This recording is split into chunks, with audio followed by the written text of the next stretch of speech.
Rabbi Leibel Wolf is an author and teacher of Jewish mysticism.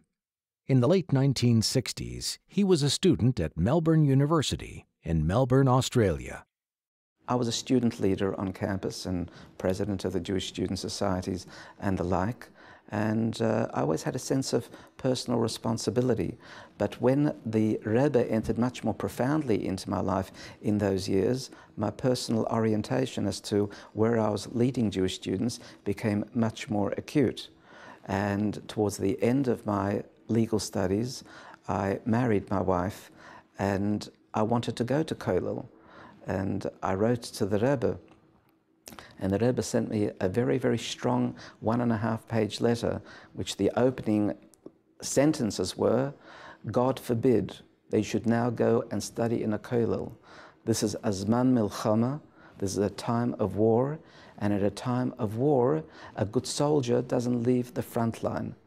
The Rebbe also said, however, that the way I would best learn and increase my quotient of knowledge is to be conscious when I'm learning that I'm going to share the information with the student. That if I learn in order to share, and this is a quote from Likutei Torah, then I would learn 1,000 times more than if I was just learning for myself.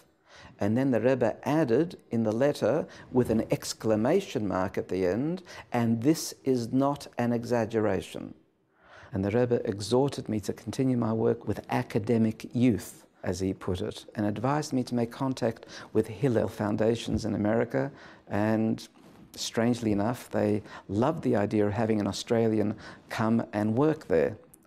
And they gave me a choice of a number of campuses, which I didn't know from a bar of soap. And I sent the list to the Rebbe, and the Rebbe underlined University of Wisconsin in Madison. Off we went to the wilds of Wisconsin. And it was a particular time in history, we're talking about the late 60s, early 70s, which was very activist. And the University of Wisconsin was rife with violence between police and students. There was anti-Vietnam demonstrations. But the Rebbe recognized that there were wonderful energies there that needed to be tapped and directed. And I was very, very much part of that life. It seemed to be very much me. The Rebbe knew who to send where. I felt very fulfilled in teaching Torah and Chassidus in the radical fora that I found myself in. And that's why just before Pesach, I put in a wonderfully revolutionary advertisement in the local student newspaper. And I was very proud of the Lashonis that I used that employed the terminology of the campus of the day.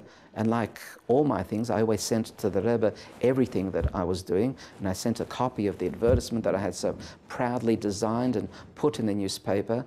Within 24 hours, Rebbe Chodakov was on the phone to me.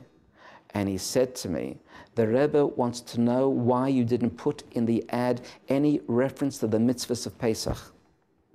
And I learned a very important lesson. You can be as radical in your Lashonos and you can be as contemporary as you want. But at the end of the day, if you don't put the Ikarim in, if you leave out what the main thing is, which is the mitzvahs themselves, what's the point of the flowery language? What's the point of the great makif approach that you take?